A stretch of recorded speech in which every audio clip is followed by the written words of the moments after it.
welcome to Debbie's Back Porch. Today we're going to make Waldorf salad, or at least my version of Waldorf salad. Here are your ingredients. You might want to pause and write these down.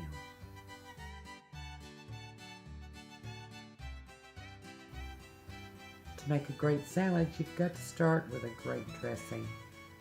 This is a cup of mayonnaise, and no, I didn't make this mayonnaise, but I could make this mayonnaise, and sometimes do. This is just grocery store mayonnaise, and this is 1/3 of a cup of sour cream, and you can use creme fraiche, or you can use plain strained Greek yogurt. This is a tablespoonful of Splenda. You can use sugar, and a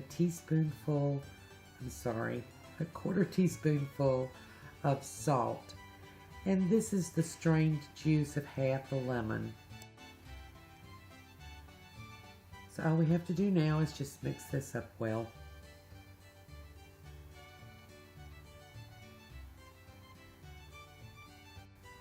And in case you didn't know, we have videos for making both creme fraiche and mayonnaise. So I'm going to give it a little taste. And it tastes just right to me. I'm going to cover it, let it chill in the fridge while we put the rest of the salad together. Have a bowl of water here with the juice of the other half lemon, just to drop my fruit and vegetables into to help keep them from discoloring. I grew up on this salad. My mother always just chopped everything into little cubes, and you can do that. The original Waldorf salad done at the Waldorf Astoria is cut in julienne slices, and I'm going to try to get just a little bit closer to that. But if you want to use cubes, that's just fine.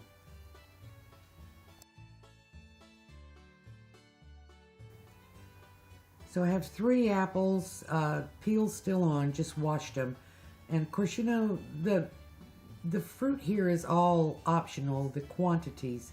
If you want more apples, if you want less, if you want more celery, well, that's fine. Make it to your taste.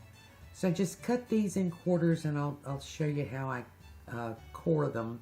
I get most of the core out. Just turn it on its side and make a 45-degree angle cut with my knife.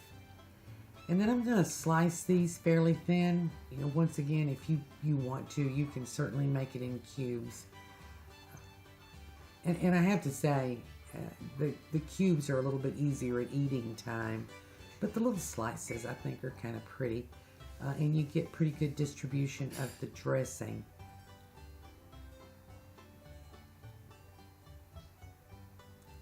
So I'm just sort of shaving off little slices here. And if I have any great big ones, slices that I think are too big to mix well, I'll cut them in half. And if I had a mandolin, I would probably julienne them in maybe my finger. So anyway, we're going to cut these any way you want to, and then drop them in this lemon water.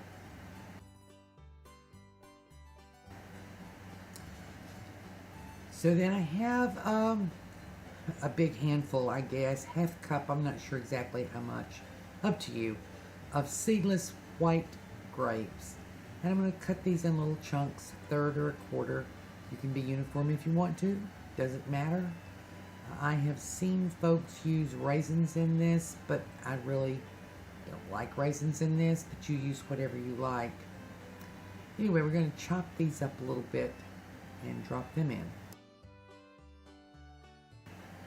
And this is a big handful, about 1/3 to 1/2 cup of my delicious candied pecans. Walnuts are more traditional.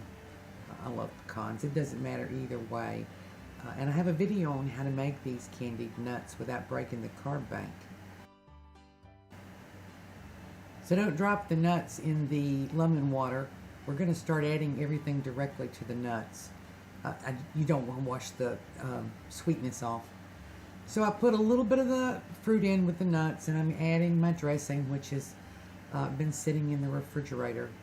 It really works better if you do it just a bit at a time, even if you use the chunks instead of the thin slices. You want to get the dressing mixed pretty well. And you do it this way too, so you don't end up adding too much dressing at the end. You want everything covered, and you want to get a good bite of that luscious dressing, but you don't want it swimming. You don't want your fruit swimming. As always, do a quick taste test. This really doesn't need anything. It's just wonderful, just the way it is.